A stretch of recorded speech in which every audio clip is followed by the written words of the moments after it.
Hi, my name is Kim Brown, and today we're doing our church history recap for the period known as Missionaries and Emperors.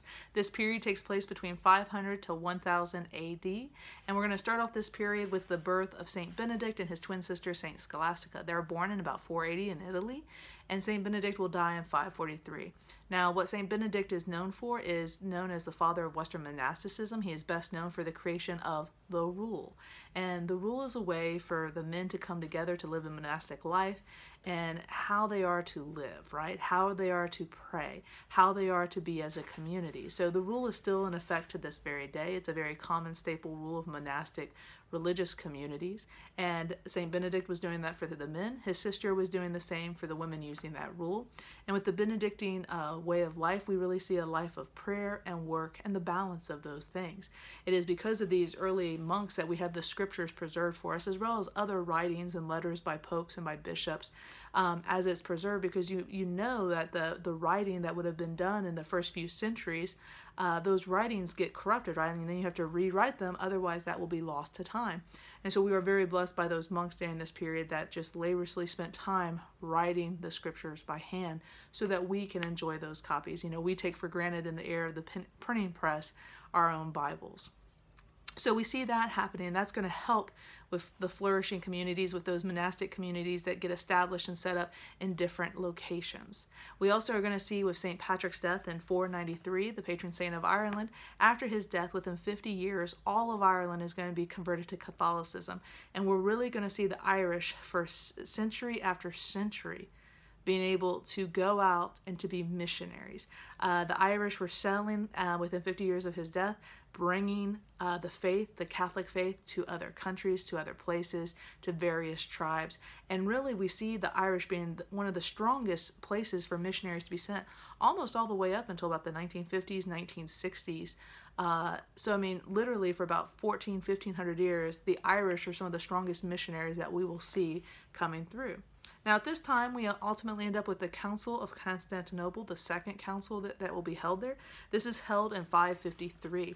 Now the issue that happens is ultimately on who will decide orthodoxy, who will decide the theology, right? Who's going to be the ultimate decision maker? Is it the emperor in the East, or is it the Pope? Now we have to remember, at this point in history, there is no longer an emperor of the West. There's all these like little local tribes. So the emperor of the East, or is it going to be the Pope? And so the emperor of the East at this point, he's having to deal with a heresy that had already been dealt with, but you know, is still circulating in the Eastern Empire. And so he makes an edict, he sends it to the Pope saying, hey, Pope, approve this.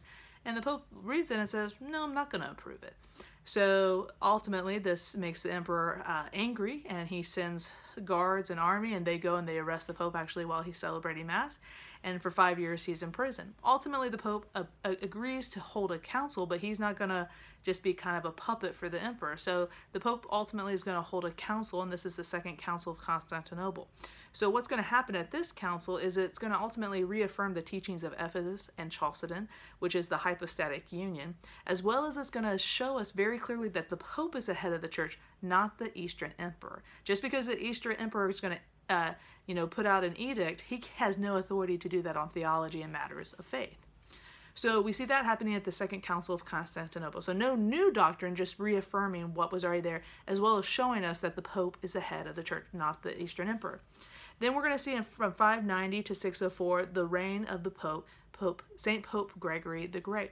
Now, Saint Pope Gregory the Great, he's known for many things. One, he wrote the life and biography of Saint Benedict. This is how we'll know so much about Saint Benedict, as well as he wrote biographies on other saints. He wrote over 800 letters. He was also instrumental in the liturgical reform, and really like kind of that setting and that scripting of what we say and the order that we celebrate Mass. And pretty much his order is what we celebrate to this very day. So that liturgical reform we see happening. He preserved tombs of the saints. Also when the city was really struggling and needing help, the people, the Pope had the church open up hospitals, as well as the church went out to feed the people on the Pope's orders. So we see just really a great Pope that was able to do a lot for theology, but was also able to do a lot for the everyday person and meeting the needs of the people. We also see in his missionary efforts, as he's sending out missionaries, the missionaries are asking him, how do we deal with these pagans? And so he gives us an understanding of how we are to deal with when we go to a culture culture to bring our faith, how are we to deal with it? So he does tell us that we need to destroy the idols, but with the temples, we need to consecrate it for our purpose, so this consecration. So you take the space, what they have already been going to, and let's convert it and consecrate it for Christianity and for God, so that the people may come and they may hear the true God, the truth, right? He also speaks about taking their festivals and, using it. So what it is really not going in and destroying the culture, but it's allowing and seeing what that culture of those people are, and then us being able to teach Christianity through that culture. Ultimately, we're going to see the missionary of St. Augustine, who goes to the England, and there he has this great opportunity in 597 where on Christmas Day 10,000 people are baptized. So St. Augustine of Canterbury, he looked to the Pope for direction. Pope Gregory the Great gave him that direction of how do we handle these pagans, and we see really great fruit happening in the conversion of souls. Now, around this time, in 632, we're going to see the rise of Islam and Muhammad in 632. But to get a little background on Muhammad, he's born in the year about 570 in Mecca. And in 610, Muhammad awakens himself from a dream, and for 3 years he received messages in his dreams. Now, during this 3-year period, he doesn't make it known to anybody, but for 3 years he is receiving these messages. Ultimately, he is then told to make this public revelation. And so Muhammad makes it public revelation in 613 that there is no God but Allah. And the word Islam means submission of your will to God's will. In 620, Muhammad travels from Mecca to Jerusalem, and he ascends the Temple Mount. And so this is why in Jerusalem, where the temple used to be for the Jews, that's why now it's a Muslim worship site, because it commemorates where Muhammad ascended into the sky. Now, ultimately, in 630, Muhammad will conquer Mecca, where they had many different gods, and he proclaims that Allah is the one true God, and all those other gods are not the God. And in 632, Muhammad dies. When he dies, a year later, in 633, the Quran is completed. And then with that, the Muslims begin to spread their faith and their religion. In 647, the Muslims capture Alexandria. In 711, the Muslims invade Spain. In 732, the Muslims are defeated in France, and this kind of prevents it going up north from Spain to France. And then in 841, the Muslims invade Italy. Ultimately, the Pope is going to reclaim Italy and fight back, gathering an army in 916. So we're going to see throughout Christianity, in coming periods, a lot of the conflict between Christianity and Muslims is going to be who's fighting for the land, right? So it's the reclaiming. We're going to see, the Muslims, when they come into a territory, they're going to put practices that are beneficial to the Muslims. They might tax the Christians heavier. So there's kind of this incentive to be a Muslim. In the same way, we're going to see in a little bit under the rule of Charlemagne that there was incentive to be a Christian in his lands. And so we're going to see, this battle where it goes back and forth from the lands in coming periods. But this is where the Muslim faith, begins. Now, they do accept, as far as the Old Testament, they see Jesus Christ as a prophet, but not as the Messiah, not as God himself. And so Muhammad is one of those prophets with them. So this moves us then into the Third Council of Constantinople that happens in 680. During this time, we have the heresy of monotheitism. One God, right? Christ has one will, and that his human will is actually absorbed by his divine will. And so he has this one will. And so ultimately the teaching of the Third Council of Constantinople is that Christ has two wills that correspond perfectly with his two natures. At a previous council, we had already identified that he has two natures, human and divine, but now we're having to identify that he has two wills to go with those two natures. So he has both a human will as well as his divine will. And so that's really the teaching of the Council of Constantinople, the Third Council. We're going to see St. Boniface, one of the missionaries that was sent out. He lives from 680 to 754. Ultimately, in 754, he'll die a martyr in Holland, but he's really known as the Apostle of Germany, because he goes to all those German tribes. So there's many tribes in the Germany area, and St. Boniface goes using that way that Pope St. Gregory had given them. He goes and he teaches the people based on what they know. And so there's this big festival where they worship a mighty oak tree as Thor, the god of thunder.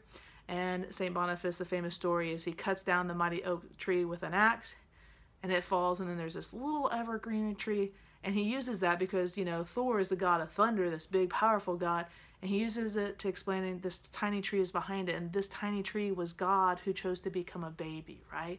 And this is kind of the legend of where the Christmas tree comes from.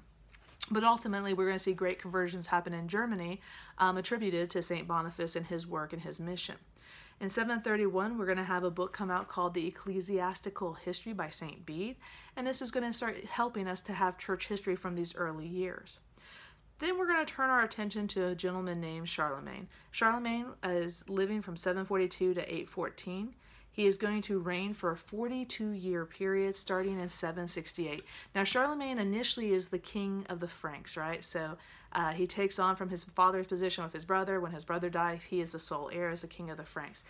You can, look at him and you can definitely see the good and the bad, right?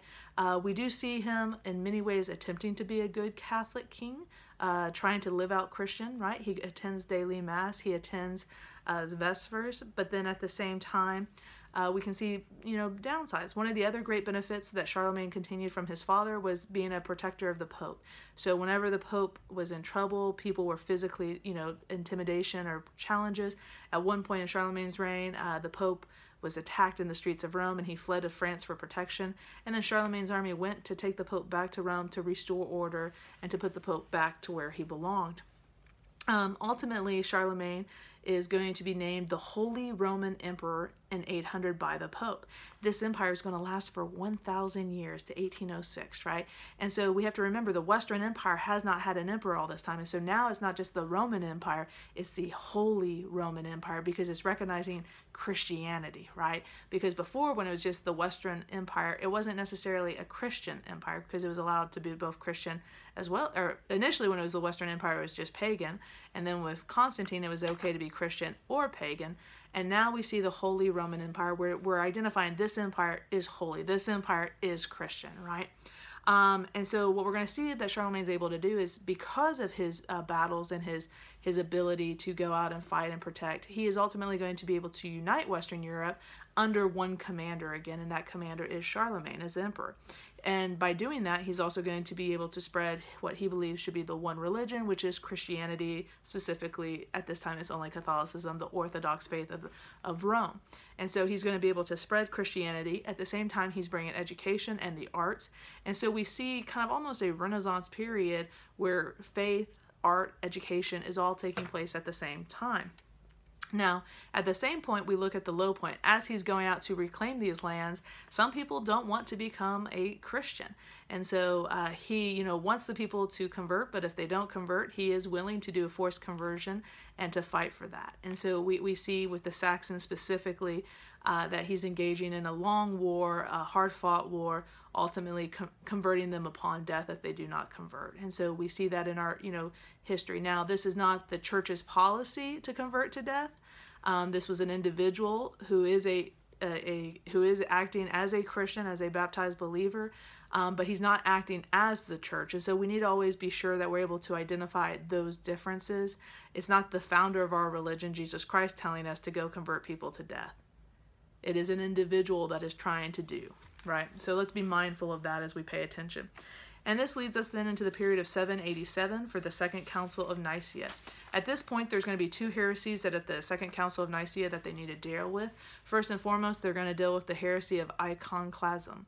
What this is happening is people are saying that the sacred images, that this is idolatry, and so we need to remove all sacred images. Ironic with my backdrop. But the teaching ultimately that comes from this Council of Nicaea, the Second Council, is that sacred images are not idolatry. Sacred images lead us to that person, right? And so we need to remember that when we have images, these images remind us of the person. We don't worship the image, nor do we worship the person, but it recalls to mind that person. And we can also, the only person that we worship is God. The other pictures that we have, just like a family photo at our house, it doesn't mean that we worship those people that are on the picture frame on our nightstand. It means that we love them, and by seeing that picture, it calls to mind those people. And that's the same thing with these sacred images, right? That they call to mind. We're not worshiping the image. If it's an image of Jesus Christ, we do worship Jesus Christ, and that image helps to bring to us that mystery and that reality of who God is, right? And so sacred images are perfectly fine for us to have. The other heresy that happens at this council is adoptionism. And this is where they say Christ is a son of God, not by nature, but through adoption. Now, this right here, you're already kind of like, wait a second. consubstantial, same substance, which, same nature. Like, why are we even dealing with this again? But ultimately, this is having to just reaffirm. So the teaching reaffirms hypostatic union. Jesus Christ is one person with two natures. He, one of those natures is divine, which means Jesus Christ is God. And so once again, we're just having to reaffirm, because you have to remember at this time, it's not like where we can all log into the computer and read what is church policy, what is church doctrine. This slowly spread. Priests would get information, they would share it, but sometimes if a heresy got stuck around, somebody heard it when you heard it from your priest at your local parish, that's the only priest you probably ever heard preach. And then if you became a priest, you were preaching that same heresy. And so these heresies can kind of pop themselves back up from time to time. And the church has to then, at that point when it's coming back, has to condemn it, has to push it back down, has to explain the true teaching. But, it's not the way that we are able today. And even today in our world, we have miscommunication. Even with our social media, it's amazing how much misinformation comes around. I'm always amazed by people that share a post, and when I read it, I'm like, that totally is false, or that's totally fake news, but the person is sharing it thinking it's fake news, and that fake news just can spread. And that's how those heresies in the early church spread, was just one person shared it because they thought it was true, and boom, it took off like brush fire. Something else that we see, coming in this period is we see some of the work that these monasteries are doing, especially the Irish monasteries. And we have the Book of Kells that's been preserved since 799, and this is an elaborate edition of the Gospels and what we see happening there. In 869, we have the Council of Constantinople, the Fourth Council of Constantinople in 869. Ultimately, with this council, we're going to have a schism that happens. So it's not a heresy that's bringing this council together, it's a schism, right? And I'm going to butcher this name, but ultimately a gentleman by the name of Phoetian, he kind of takes over as the Patriarch of Constantinople. He pushes out the legitimate bishop, and he becomes the new patriarch, the new bishop. And so he sends a letter to the Pope, and the Pope thinks to himself, something doesn't seem right. So what happened to the former bishop? And ultimately what's the dialogue between the Pope and this impostor Patriarch of Constantinople. The impostor Phoetian then says, I'm going to excommunicate the Pope, right? So even though I have really not legitimately been appointed to this position, I'm going to now excommunicate the Pope. Now you have to remember, the power of Constantinople has grown, right? So we remember from earlier councils, at one council, they try to say Constantinople would be second only to Rome, trying to make it more important than Antioch, Alexander, Jerusalem. And then at another council, they said, where they tried to say Constantinople was equal to Rome. Now at both of these councils, when the Eastern bishops put these, canons into the documents of the council, the Pope rejected these canons. So Constantinople was never made the second most important see, was never made equal to Rome. But we're constantly see this power trying to drive up from this Eastern area, specifically Constantinople. And so ultimately, this imposter bishop ultimately says he's going to excommunicate the Pope, because he has no authority to actually excommunicate the Pope.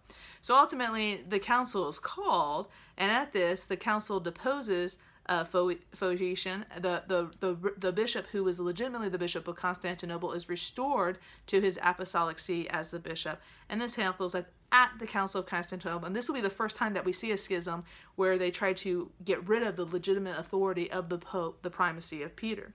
Ultimately, this period, we're going to kind of close out as we see reform in the monasteries, and this reform takes place in Cluny and beginning in 909. And so Cluny, ultimately, if you know anything about religious life, Cluny is like this heyday, this period where so much beauty is coming out of this religious form. So the monasteries are really these places that become centers of learning. They become places where so much of the scripture is studied, where it is, being written, and the divine service of the Lord is happening. It's being a place where people are really truly able to enter into this prayer life, where they're truly able to grow closer to God through that contemplative and meditative prayer.